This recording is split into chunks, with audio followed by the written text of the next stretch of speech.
the potential of Rintrah going unstoppable. But without that, I mean, look at this.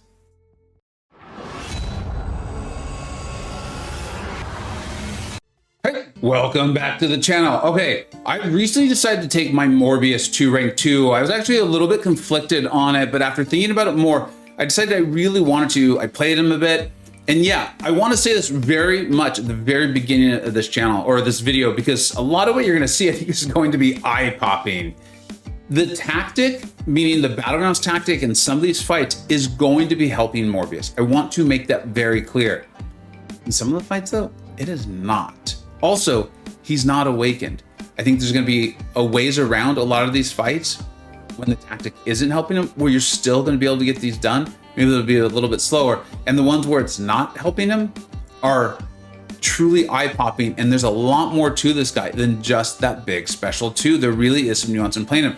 So this first fight against Doom, we are going to be able to get the slow up due to the decay, sugar pill, and all that stuff, which will allow us to turn off basically the aura of Doom special 1. But that's not changing the psionic glide, which is unblockable and causes attacks to miss and allows you to punish those specials.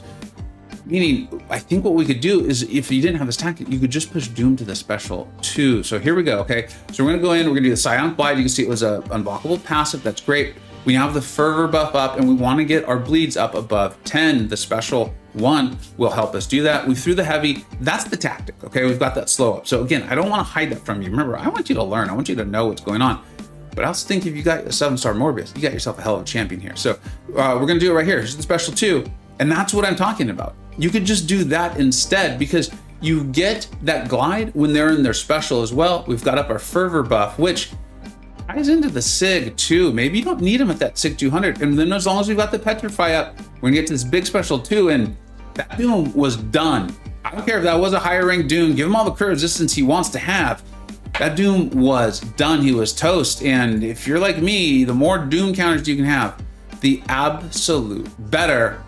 I really don't think that fight looks that much different without the tactic. Okay, now we're gonna look at the second fight. This is against an Iron Man who's actually turned out to be a relatively good stall defensive champion in Battlegrounds. A lot of it's due to that heal back that he gets at the end. And Morbius, the bad boy that he is, just doesn't care about heal back mechanics. You're gonna kind of see this here as we go. So if I knew Iron Man's moveset a little bit better, this fight could go even more smooth, a little more faster. But anytime a champion can go unblockable and cause a miss like that, that's a lot. It's a lot, and it's going to help get those bleeds going up. It also has a nice attack boost rating there. So here we go. We're going to go in. Probably could have used a psionic glide a little to avoid some of that damage, but it doesn't matter. We got it. We've got the nice fervor buff up. We throw the special 1. It's going to allow more bleeds. I think when you get above 10, you get the petrify. And you can see there we use the psionic blast or psionic glide very, very well to go in for the punish. Can go in to use our striker. And at this point, I'm realizing we want to go for our kill shot. So we're going to bait. We're not going to let him throw a special. And now we just need to throw our special 2. And that nice heal that usually you want your Iron Man defender to get back when he gets to a low enough health threshold, it just doesn't matter. I mean, that Iron Man stood no chance. He was gone, he was dusted, could have had more life. Would not matter. Remember, you get the 10 bleeds up, you get the petrify, which is helping you with other things as well too. Then when you get to your special 2, that last hit is a guaranteed crit with an attack boost based on the amount of debuffs that you had on the defender, and they absolutely explode, helping you get around mechanics like the heal back that an Iron Man would have.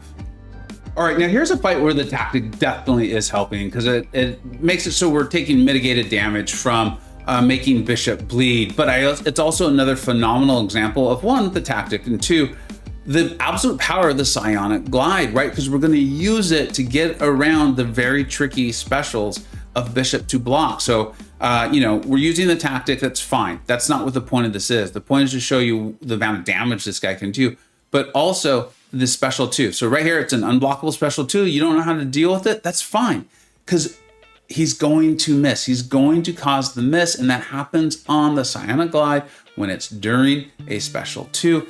Bishop isn't the only champion in the game with unblockable specials or difficult specials to block, and you can see it again.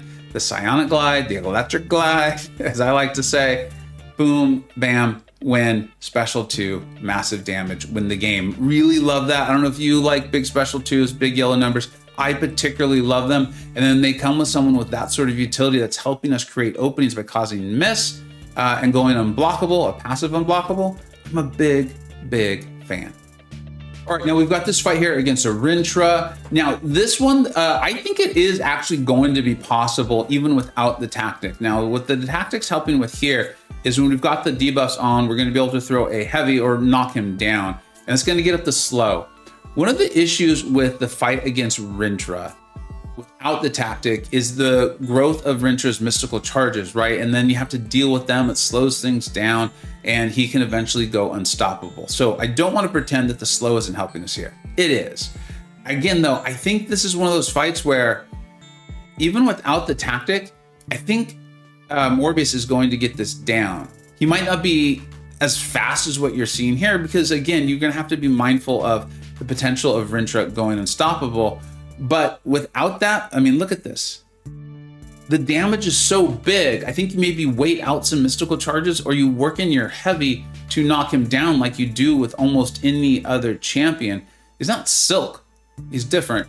I think you're still gonna end up being happy, something that we'll definitely test when we don't have this meta, but 45 seconds to do that much damage, I think needs to be at least considered seriously. And then again, with all of the utility that we're already showing as far as creating openings, punishing specials, getting those bleed damage, and those big special 2s. Now, I kind of want to end this with this fight here against the pup, Werewolf by Night. And I want to use it to kind of talk about a few different things. I obviously don't know Werewolf by Night's mechanics or his animations well at this point, and you're going to see that in this fight, but we're going to get it down.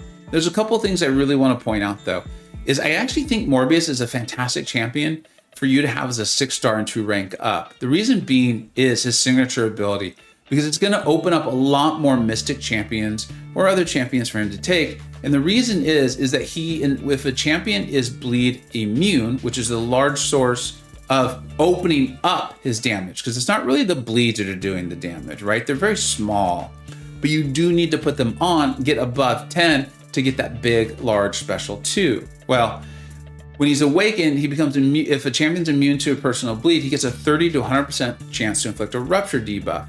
And I know what you're saying, you're like, well, shoot, now I need to get him at 200, so 200.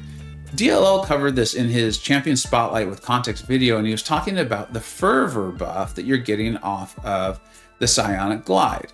Apologies, I had to clear my throat. When you get that, you get an increase, it's a 100% fervor buff, which is increasing your chance to apply your specials or to apply your debuffs. Meaning, if your signature ability is already starting off at 30%, you're going to get a 100% increase of that. So even at a low sig, you're going to get a pretty good chance to get the ruptures off. Yeah, ideally I would want them at higher sig than 20, but you're already starting to open up a series of defenders you can take, because as you've seen, I'm not really stacking up a tremendous amount of bleeds. I'm just getting over 10, getting to that special 2. He gets that advanced combo power rate, and you see the massive, massive damage. And then we didn't even get a chance to talk about the fact that he has a heal back mechanic off of this special 2 when he does that large damage for when battlegrounds and things like that, helping you top off your health. I want to be very clear. I don't think he's the best science champion in the game. I do the tier list monthly and I've put that out there and I showed you, but I do think he's very good. I'm very happy that I have him at rank 2. And when he makes it into that Titan pool for the crystal, if you see me pull him, I'm going to be very, very excited. I think he's relatively simple to play. I think using his Psionic Glide takes a little bit of understanding, a little bit of skill, but it's nothing too high of an ask. And then for the damage reward you get for going to that special 2, I think it is well worth the ask. And also, he's not a terrible defender. There's not a lot in his kit that makes him difficult, except for the fact that Psionic Glide does seem to almost have like an extra reach or something. And remember, it's unblockable and he causes miss. I really like Morbius. I don't think he's the best champion in the game, but a lot of what you saw I think is repeatable even without the meta, outside of the Bishop fight. I think you're gonna have a really good time. As usual, let me know what you think we got right. Let me know what you think we got wrong. Make sure you hit that thumbs up, like, subscribe, and share this one out. Thank you so much for watching. Take care.